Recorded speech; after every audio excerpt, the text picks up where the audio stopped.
Hi folks, my name is Reyes and I'm Albanian, Australian mate. We all know coronavirus COVID-19 is a pandemic and one of the biggest present day challenges and a major threat to humanity. It is being compared to Spanish flu of 1919 when between 40 million to 50 million people died across the globe. Comparing to population and its density today, it comes to probably around 200 million people at present time. The World Health Organization, WHO, world leading health officials, and various leaders around the globe are trying to advise their nations and put measures in place alongside providing tests and medical facilities to curb COVID 19 spread. Financial institutions, financial bodies, with the help of various leading national and global banks, are pulling out all stops, where one of the strategies is to reduce the interest rates and trying to stimulate the spending and encourage the buyers to spend. But nothing seems working so far, not at least to the expectations. Stock markets have suffered the historical losses. Everything is in lockdown, planes are grounded, and human movements have been restricted to the dwellings and homes, for some in quarantine or self isolation. Whatever is happening is unprecedented, and no one probably has seen such systems paralysis before. Since the Atenine plague outbreak 165 to 180 AD, that had caused the death of almost 5 million human beings. And then Black Death, which is also called bubonic plague, 1347 to 1351 AD, that had a toll of almost 200 million people's lives. Then the smallpox, 1520 AD, that toll around 56 million people. Then the Spanish flu outbreak, 1918 to 1919, 40 million to 50 million casualties. Just to mention, we had other plagues, pandemics in between as well, and they all had a toll on a large number of people's lives. Um, there also had been other pandemics like Asian flu 1957 to 1958, 1.1 million deaths. Hong Kong flu 1968 to 1970, 1 million deaths. Then we had various virus outbreaks, also called pandemics, but happened in a not too remote past, like SARS, 770 deaths, swine flu, 200k deaths, which means 200,000 deaths, MERS, 850 deaths, Ebola, 11.3k deaths, and the one which is still prevailing since 1981, HIV or AIDS, 25 million to 35 million deaths. And since the outbreak of Antonine plague, human beings have suffered a great loss of hundreds of thousands of human lives. I would say probably countless human lives, because the data collection was not as sophisticated as we had in the recent past. With all this past information and statistics on us, along with some recent data regarding COVID 19, we still do not know the scope of COVID 19. And at the moment, it is unimaginable for anyone among us. It is scary, isn't it?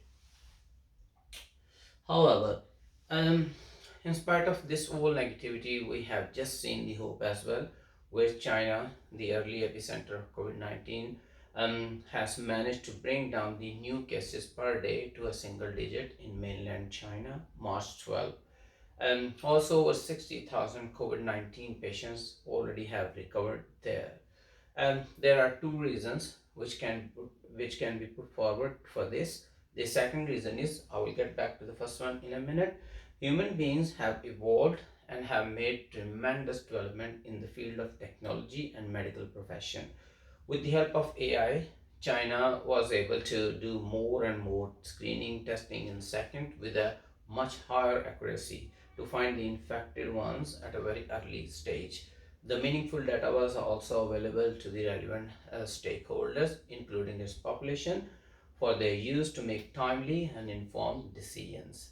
Hence, China is able to contain the virus up to some extent, which at one point of time seemed almost impossible. Um, on the other hand, medical advancement led to identify the actual virus and its DNA formation. And a company in the USA has already started its vaccines human trials, since Monday, 16th of this month. Also, a European company is very hopeful to have the vaccine ready to be used by humans by June or July this year, provided the regulations permit.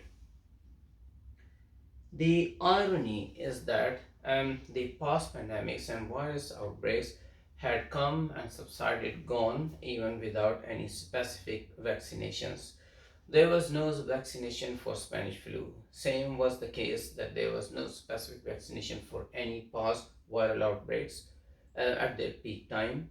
However, after some time, the virus itself subsided. Therefore, it appears that human beings, having gone through many pandemics since the humanity began on this planet, have always survived. We also know that we as human beings have seen many plagues, pandemics, wars, earthquakes, floods, asteroids, rains, thunders. However, even after all these pandemics and the tragic losses of millions of human lives, we always have survived. Okay, now it's time to discuss the first reason. That reason is we are human beings. We look weak and fragile, but we are the strongest living form in the universe. We never bow against any calamities, disasters, catastrophes, plagues, or pandemics, and we will not surrender to COVID 19 either. We will survive this COVID 19 pandemic too, for sure. The only thing we need to do is to act collectively, positively, rationally, and together for the sake of humanity. We need to protect ourselves, our loved ones, and also our community, society, and every human being on this planet and beyond. We just do not need to panic. We just do not need to fear and do the panic buying. We just need to be calm, behave sensibly. Let's use our common sense. Let's think of ourselves, our loved ones, and our community as well before we make any hasty move. We are human beings. We have been through many cataclysms, but we always have survived. I can give you assurance we will prevail, we will survive this time too as human beings.